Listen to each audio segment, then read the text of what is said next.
Nanlisik ang mga mata ni Lyndon matapos marinig na banggitin ni Tanya ang pangalan ng asawa nito. Nangitngit sa inis ang puso niya at hindi niya maintindihan kung bakit.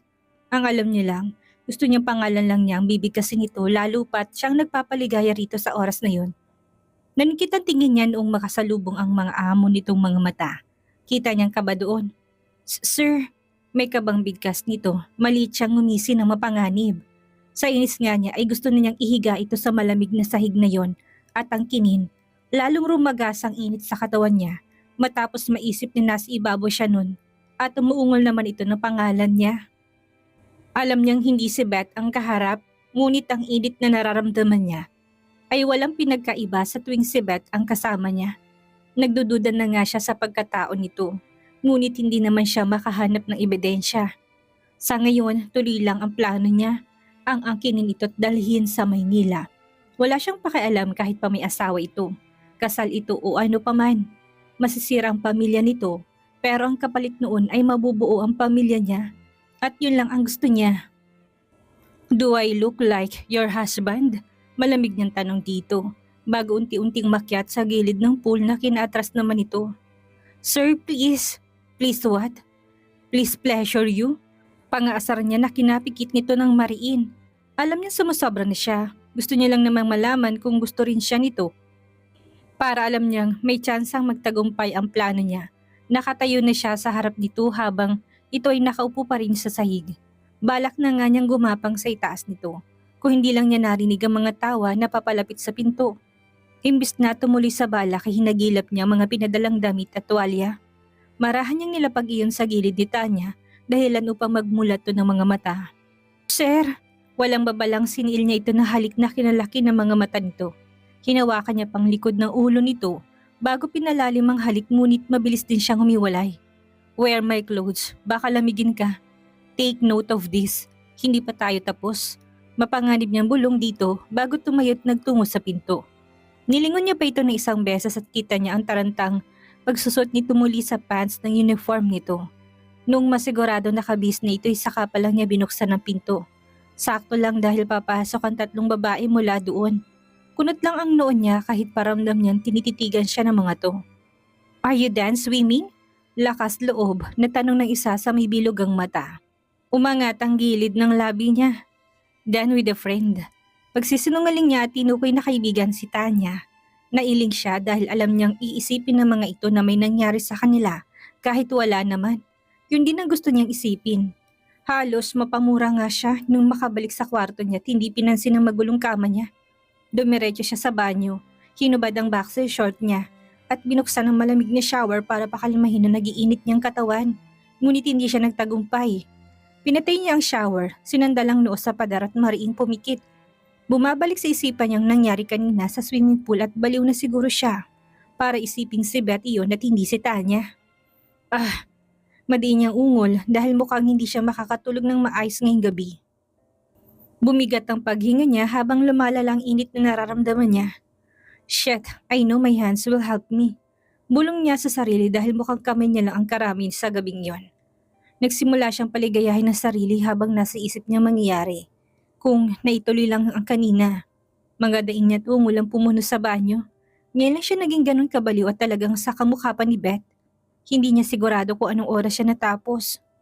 2 beses siyang naligo para lang tuluyang kumalma bago lumabas sa banyo. Noon pa lang niya inasikaso malet at bagahe niya. Ginulo yata ni Tanya. Hindi man lang ito binalik sa pagkakaayos. Now I have another reason to punish you. Pagkausap niya sa hangin. Alam niya kasing iiwasan na naman siya nito dahil sa nangyari at kailangan niya pang mag-isip ng paraan para lang mahila ito papalapit sa kanya.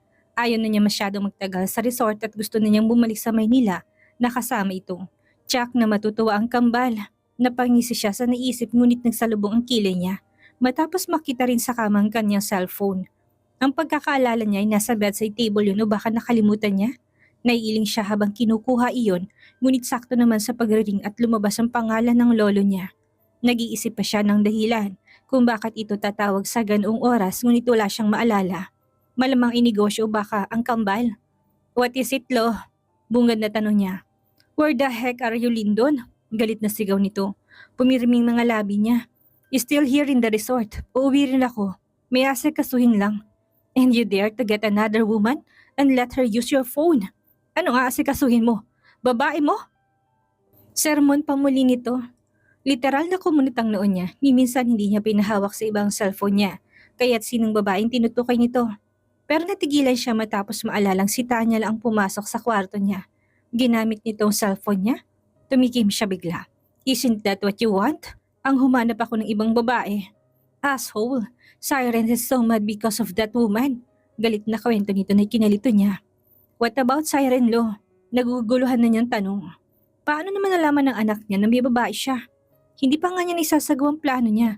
Ay mukhang matutuldukan na. Mabigat na bumuntong hiningang lolo niya. I called for Siren. She wants to say sorry earlier to you. Panimula nito. Naalarto siya bigla't nabuhayan ng loob. Nakakita siya ng pag-asa na magkakaayos na sila ng kambal kahit hindi niya dalhin si Tanya sa Maynila. That's a good news. Where is she? I wanna talk to my daughter. May excitement pang tono niya, ngunit nainis na singhalang sinagot sa kanya ng kanyang lolo. Mas lalong galit na ngayon si Siren sa'yo. A woman answered the call. Nagalit sa Siren na pinagpalit mo na si Beth at ayaw ka ng patawarin ng anak mo. Paliwanag nito na kinanganga niya at kinahilot ng noo. Malutong din siyang nagmura sa isip niya. Pagkakataon na sana yon para magkaayos na silang mag-ama, ngunit nasira pa. Lyndon, I don't think Siren will forgive you because of this. Ang sama na ng loob niya sa'yo at malamang kapag nalaman ito ni Sander, ay mas magagalit yon. Bakit ba kasi naman pinahahawak mo sa ibang cellphone mo? Sermon muli nito. It was just an accident. Shit, hindi niya na ituling sasabihin dahil pinatay na siya ng tawag ng lolo niya. Naiinis niyang tinapon muli ang cellphone sa kama at galit na tumitig sa salaming bintana. You mess it up, Tanya. You have to pay for this. Madiing bulong niya sa hangin bago kinuyom ang mga kamao. Mas lalong hindi niya palalagpasin ang ginawa nitong kasalanan ngayon. Dinagdagan lang nitong mga rason para gamitin niya ito sa sarili niyang plano. Ilang araw ding balisa si Tanya simula nung naganap sa swimming pool. Kahit na lamig siya noon, ay hindi niya ginamit ang mga damit ni Lyndon. Tanging tuwalya lang ginamit niya. Naiinis pa siya dahil may mali siyang tingin binigay sa kanya ng 3 babaeng pumasok doon noon. Kung noong una ay pag-iwas lang ginawa niya, ngayon ay literal na talagang ayaw na niya makasalubong pa sa Lyndon. Minsan nga'y nag-a-absent na siya at dinadahilan na walang mag-aalaga sa anak niya para lang hindi sila magtagpo ni Lyndon. Sigurado ka, papasok ka na ngayon? Tanong ni Aling Pasing sa kanya bago kuhanin si Gavin sa mga bisig niya. Nagsinungaling kasi siya dito at sinabing lalagnatin siya kaya hindi siya pumasok kahapon, pero ang totoo ay ayaw niya lang talaga. Kaya lang hindi naman pwedeng maraming absent at baka sibakin pa siya sa trabaho. Okay na po ako. Balikan ko po si Gavin mamayang umaga sa inyo. Ngumiti siya ng pilit para lang pagtakpan ng pagsisinungaling niya. Ayos lang naman kahit sa hapon na. Isa pa, kailan ba uuwi si Ruel? Aabot na ng 1 buwan at hindi pa sila bumabalik ni Anton. Puna nito sa pagkawala ni Ruel. Napaiwas siya ng tingin. Hindi na nga niya inaasahan na bumalik si Ruel. Ramdam niyang hindi na ito babalik sa hindi niya malamang dahilan. Baka hindi pa tapos ang trabaho niya sa Maynila. Pagsisinungaling niya muli. Kumunot ang noo ng ginang sa kanya. Wala ka bang cellphone? Dapat meron ka nun para malaman mo kung ano nang ginagawa talaga ng asawa mo doon. Anitong naiinis na yata kay Ruel. Nasa huling listahan na niya ang pagbili ng cellphone. Ang una sa prioridad niya ngayon ay pamasahe papuntang Maynila. Hindi niya nga alam kung saan lupalop siya ng Pilipinas naroon. Hindi naman siya nakakalayo pa sa dalampasigan. Nung nanganak lang yata siya, doon lang siya nakatapak sa pinakabayan ng probinsya. Uuwi rin po yon sa susunod na buwan. Pagpapakalma niya kay Aling Pasing. Mabuti na nga lang ay nakumbinsi niya ito. Kahit pa siya mismo hindi alam kung uuwi pa ba sa Ruel. Mali, alam pala niyang hindi na ito babalik sa kanya base na rin sa nararamdaman niya. Ang bigat tuloy ng loob niya noong pumasok sa resort. Hindi lang yon, lalo lang sumama ang gabi matapos makitang mataas na kilay ni Miss Nelly. Gusto mo yata talagang mawalan ng trabaho, no, Tanya? Bungad nito sa kanya. Nanahimik siya at nagyuko. Alam na niyang pag-a-absent ang kinagagalit nito. Sorry po, hindi ko po kasi alam kung kanino iiwanan si Gavin. Then you should have brought him here. Ako na mag-aalaga sa anak mo. Ani ng barito ng boses na alam niya kung kanino nanggaling. Nalaki ang mga mata niya matapos makitang nasa gilid na niya si Lyndon at nakayuko ang tingin sa kanya. Seryoso ito, tila pinagtatakpan lang ang galit sa mga mata. Sir, hindi naman po kailangan. I insist. I already told Miss Nelly about the setup. Pwede mong dalhin ang anak mo. Iwan mo sa akin para makapagtrabaho ka. Para walang rason na mag-absent ka. Madiing bigas nito, natameme siya't naikuyom lang ng patago ang kamay. Pakiramdam niya may binabalak na naman ito kahit narinito at minumungkahi yon. Hindi na po kailangan, hindi na po ako mag-absent. Madiing sagot niya rin. Hindi na talaga niya hayaan na alagaan itong anak niya, lalo pat pinaiyak niya ito nung huli. Bago pa man ito makasalungat ay nagsalita na si Miss Nelly para sa kanya. Sir, guest po kayo rito at mukhang hindi na po talaga mag-a-absent si Tanya. Nangingiwing singit ni Miss Nelly, lalo pat nagiging matalim ng tingin ni Lyndon sa kanilang dalawa. I am just suggesting but if you don't want it, fine. Labag sa loob na paubaya nito. Nakahinga siya ng maluwag dahil doon ngunit nahigit lang muli matapos maramdaman ng palad itong humawak sa siko niya at pasimpleng dumukwang pato. I believe we have unfinished business. Go to the swimming pool upstairs and bring me some brandy. Bulong nito na nagpatigil sa kanya. Ni hindi siya nakagalaw kaagad kahit noong bitawan nito at iwan sila ni Miss Nelly. Hindi na nga niya maintindihan ang dinadagdag na sermon sa kanya ni Miss Nelly. Mas nangunguna pang kaba niya na aakyat siya muli sa swimming pool. At hindi siya tanga kung ano ang tinutukoy nitong hindi pa nila natatapos. Anong sabi sa'yo? Kuryosong tanong ni Miss Nelly sa kanya. Doon siya napakurap at pilit tinagong mga nanginginig niyang kamay sa kaba. Wala naman po. Nag-request po ng brandy. Napatango ang manager niya. Tumalima ka na't ibigay mo na sa kanya. Baka mainip yun at sumungit bigla. Utos pa sa kanya nito. Pagkaalis ng manager niya, napamura siya sa inis at stress. Ayaw na nga niyang mapalapit kay Lyndon. Dapat yata ay mag-resign na lang siya at humanap ng ibang trabaho. Kung gusto pa niya maging malinis at hindi makasalanan. Sa takot niya, hindi niya kagad ginawang utos nito. Bahala na kung magalit at ipatanggal siya. Mas maganda pa yatang ganun. Naglinis pa siya ng ilang kwarto pero nang bumalik siya sa kwarto ay naroon ulit si Miss Nelly at may bitbit ni brandy. Sabi ko sa'yo, dalhin mo na kagad sa kanya. Tumalima ka nga, baka mapagalitan pa tayong dalawa kapag nagalit yun. Sermon ito at pinipilit siyang umakyat na sa itaas at ibigay kay Lyndon ang alak. Gusto niya humindi, ngunit hindi lumabas ang boses niya. Nangakatog ng mga tuhod niya habang binubuksan ng pinto na diretso sa swimming pool. Sana lang ay may takas pa siya at hindi traidorin ng sarili niyang katawan. Kung magbabalak itong muli ay babanggitin niya muli ang pangalan ng asawa niya. Pagbukas niya ng pinto'y maliwanag sa loob at naroon ito at lumalangoy. Ngunit nung maramdaman ang presensya niya ay tumigil ito at mariing tumitik sa kanya. Hindi niya yun pinansin at iniwanang bukas din ang pinto. Lock the door. May galit na utos nito. Napataas sa mga balikat niya at muntik pang mabitawan ng hawak na brandy. Sir, lock the door. Pag-uulit nito bago kinuha ang kahan ng sigarilyo sa gilid ng pool. Doon natuon ang atensyon niya, mukhang nakainom na ito dahil may basyo na ng brandy sa gilid ng pool. Lalo siyang kinabahan, ngunit nung tignan niya, ito muli ng marin habang humihitit sa sigarilyo na pabalik siya sa pinto at kahit kinakabahan ay nilak niya yun. Good, what took you so long again? Are you planning to ditch me? May iritang tanong na muli nito, tinikom niya mga labi dahil baka masagot niya ito ng masama. Kung alam lang nito ay ayaw na niyang makita pa ito ulit. Saan ko po bibitawan to? May kabang tanong niya. Pakiramdam niya ulit muli na hihilahin siya nito at ibabagsak sa swimming pool kapag lumapit siya. Give me a glass of it. Malamig nitong utos bago tinapon sa ashtray ang upos ng sigarilyo nito.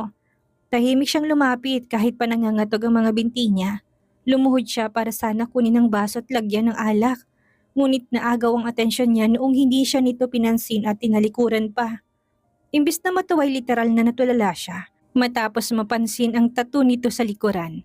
Kaparehong kapareho yun ang tattoo sa panaginip niya. Nanginig ang kamay niya at nabitawan ng baso na narinig nito at kinatigil sa akmang paglangoy. Nataranta siya tinayo muli ang baso na hindi naman nabasag. Ngunit muntik na siyang mapasigaw ng hawakan ng basang kamay nitong nanginginig niyang kamay. You're shaking. Mahinang puna nito. Walang halong galit.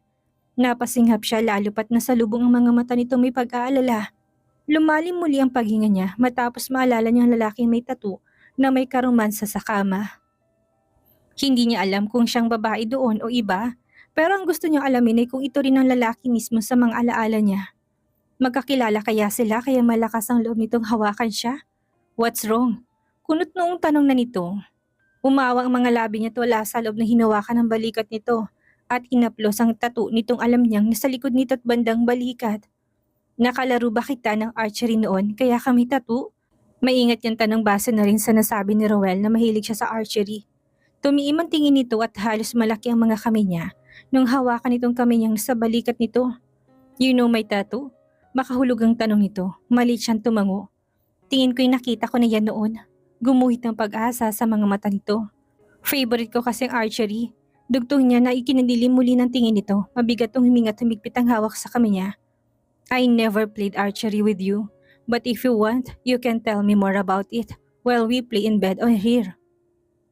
Mapangahas nitong hamon bago mapangahas ding hinilang batok niya at sinibasib ng halik ang mga labi niya. Kulang ang salitang gulat para kay Tanya. Literal na hindi siya makahinga sa malalim na halik na yun ni Lindon sa kanya.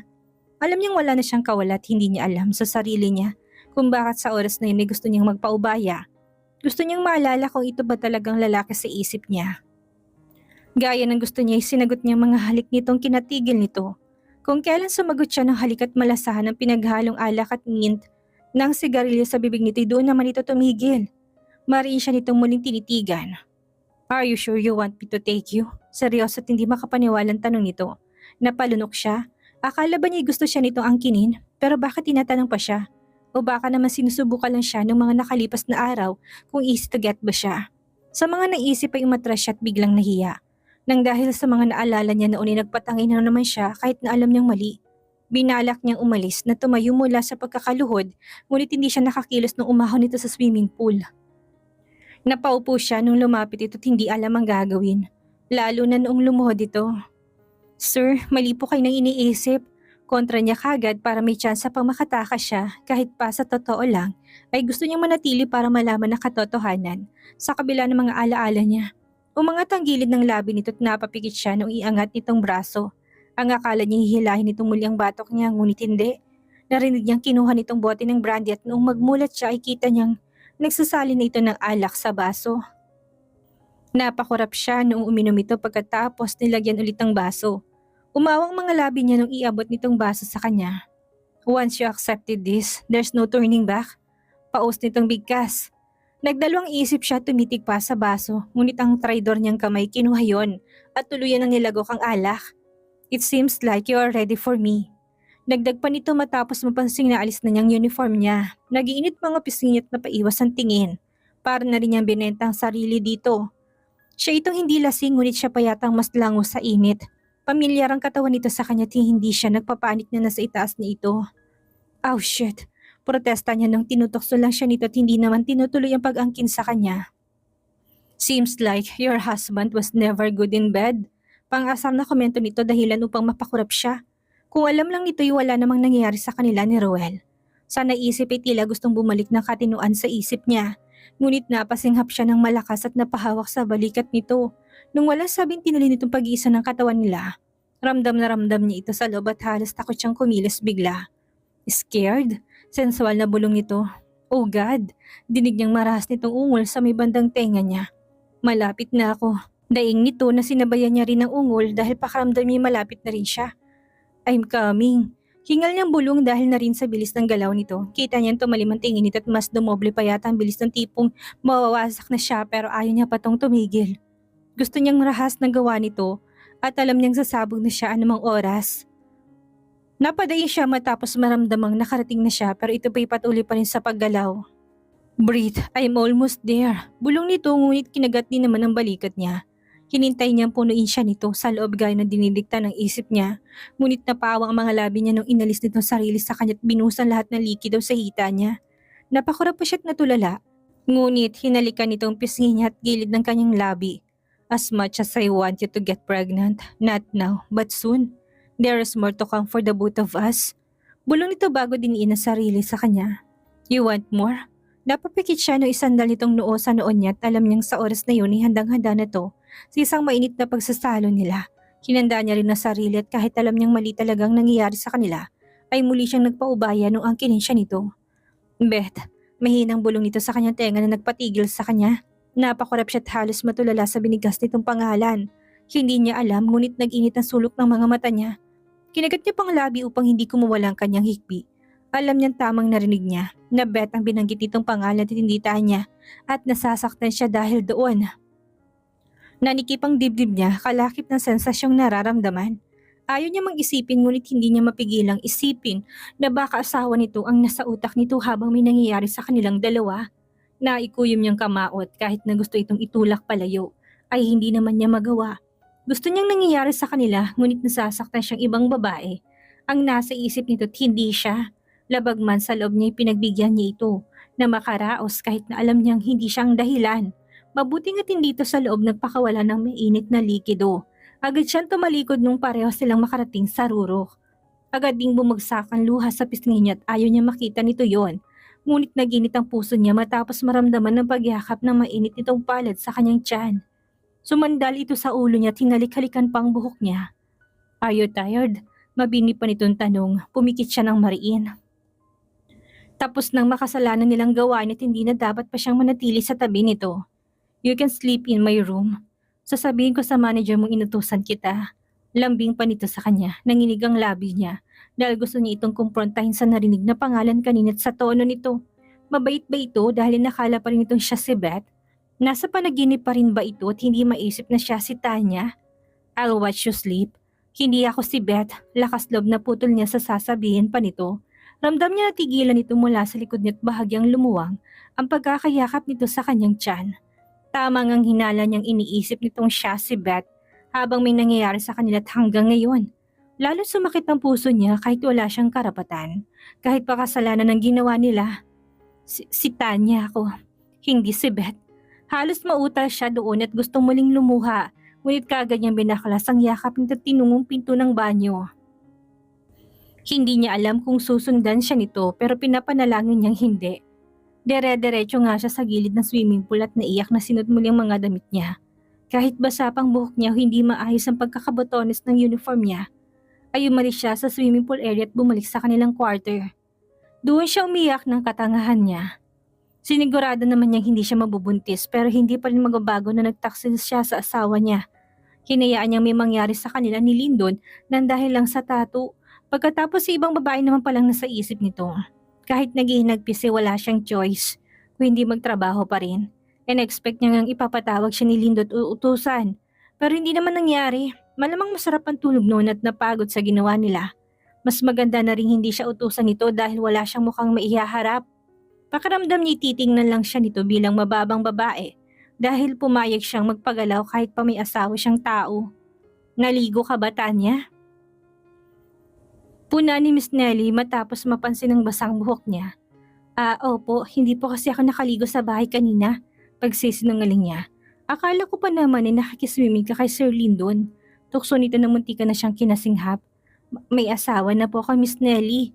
May alinlangang bigkas niya para sana sabihin hindi siya papatulan si Lyndon. Ngunit tuminang boses niya dahil siya mismong kinain ang sinabi niya ngayon. "Joke lang yon, ano ka ba? Tapusin mo na mga trabaho mo para makauwi ka na rin. Sisikat ng araw." Paalala pa nito, napakurap siya at halos mapasilip sa bintana para lang makitang pakalat ng mga liwanag doon. Ganon siya katagal kasama ni Lyndon. Napamura siya sa isip niya. Sana lang walang nakapansing nagtagal siya sa swimming pool area sa itaas. At sana lang din ay walang CCTV kung hindi malamang na pinagpiestahan ang ginawa nila ni Lyndon. Walang mawawala dito dahil mayaman ito pero sa kanya'y marami. Baka machismis pa siyang nangangaliwa kahit pa yun ang nararamdaman niya ngayon.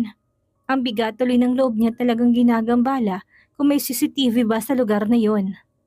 Hanggang pag-uwi ay yun ang naisip niya pati na rin ang pagsasarmon sa sarili. Naisipan nga niya mag-resign na bukas dahil baka mas lumala lang kasalanan niya. Siya itong nag-iisip na may babae sa Ruel pero siya itong gumagawa ng kasalanan. Nailing pa siya sa sariling kamalian ngunit halos mapatigil sa paglalakad.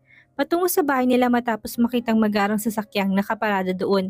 Bumili sa mga hakbang niya at naaninag ang lalaki nagpunta noon at nagpakilalang kapatid ni Ruel. "Ang aga mo naman," puna niya rito. Kunot lang ang noon nito at malamig siyang tiningnan. Sinilyapan pa siya mula ulo hanggang paa bago mapanganib ng umisi. "The smell like may nagparaos." Bigas nito na kinalaki ng mga mata niya. Naiyakap niya pang sariling kinatikwas ng kilay nito. "Don't worry. You can do whatever you want now. Rao sent me here to say that he's going to free you." "Free me? Anong ibig mo sabihin?" Bumigat lalong pakaramdam niya pero halos matulala matapos bigyan siya nito ng mga larawan.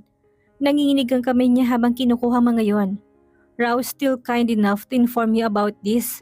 You might as well want to send your gratitude and congratulations to my brother. May yabang na patuloy nito.